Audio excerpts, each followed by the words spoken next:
Hello YouTubers, welcome back to another episode. Today we've got some lovely prep to do for Marlow Regatta this coming weekend.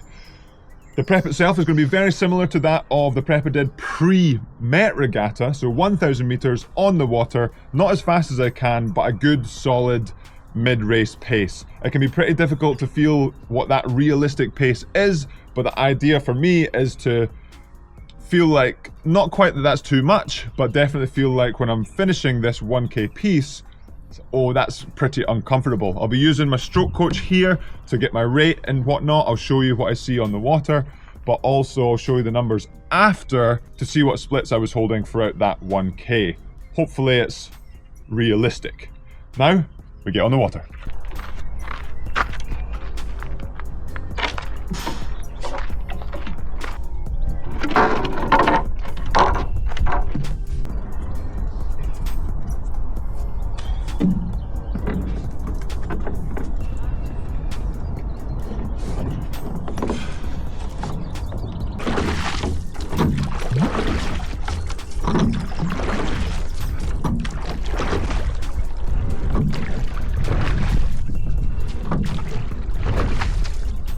And going through the windy part of the canal, starting the warm-up, building up from backstops, shorter slide, trying to get the push backsplash of the water, getting the blades square. Don't know if you'll be able to see, blades square, push back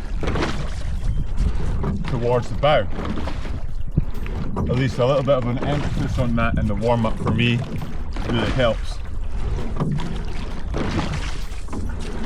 But as you can see, lovely conditions, cloudy skies, but not a lot of wind, so nothing to complain about.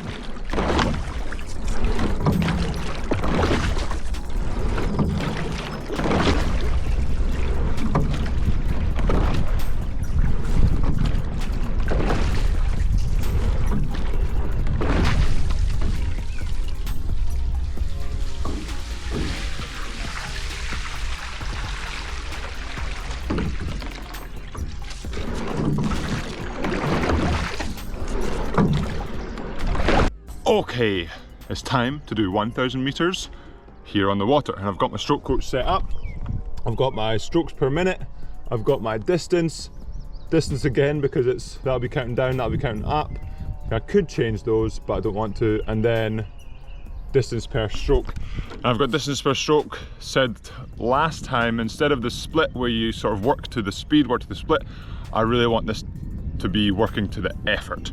So in a time trial, which will be the first race at the weekend, and multiple races here in the UK to start with, time trial into finals, it's really good to know what effort feels good rather than what split you should be doing, because conditions are so variable.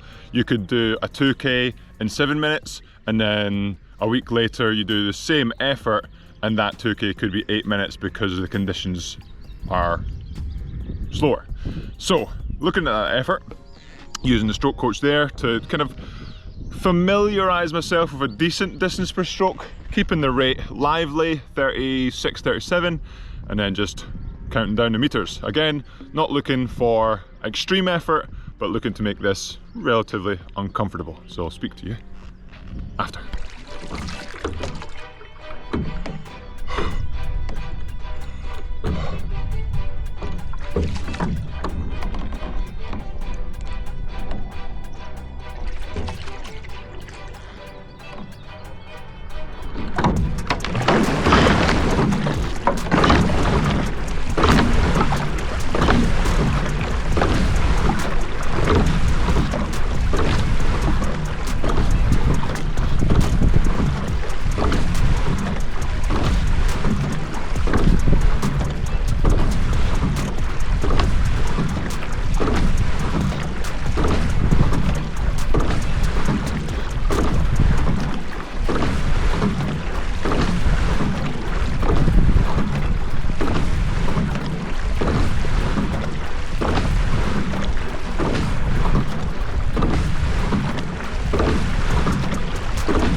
And there we go, 1,000 meters.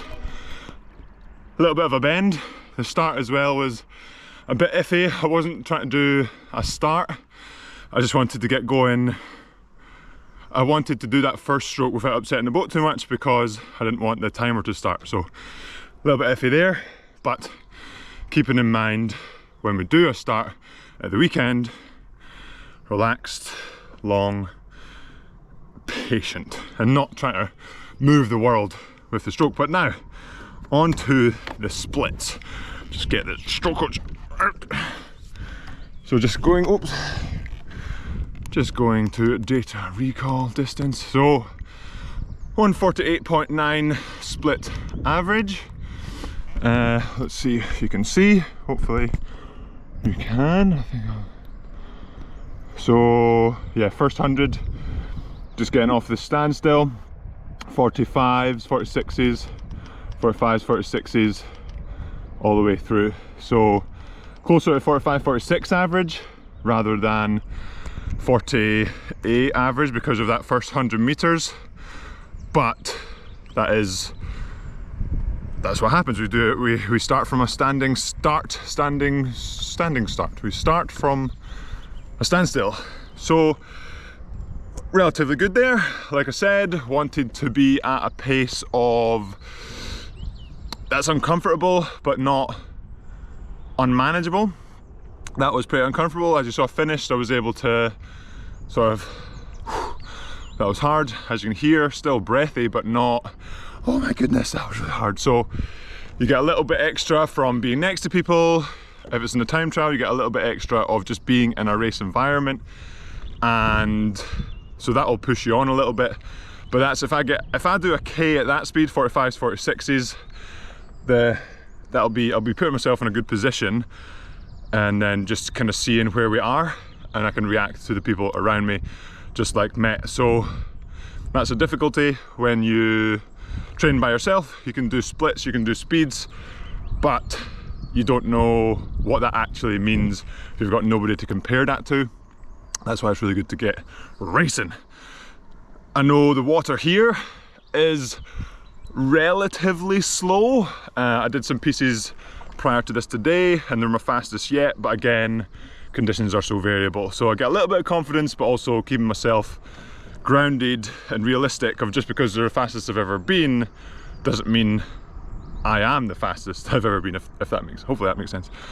So excited to get out there on the water for Marlow this weekend. Got a little bit of prep to do, got to get the boat packed up, de-rigged, put on the roof of the van, and then we drive down south about 7 hours or so. So making sure I'm keeping moving, staying mobile, then we get racing this weekend and see how we get on.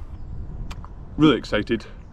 It'll be another opportunity to test myself against some people, and it looks like there are some pretty fast people that will be racing. So getting the opportunity to just go out, race my race and see where that puts me. So now I am in the reeds and we're gonna just warm down, cool down and put the boat on the roof. And if you enjoy these kind of episodes, just doing a little bit of prep, having a little bit of a chat, let me know in the comments below. Let me know if you think I could add some more things. I would really like to get a camera sort of here and pointed at the stroke coach so that you can kind of see what I see during a piece.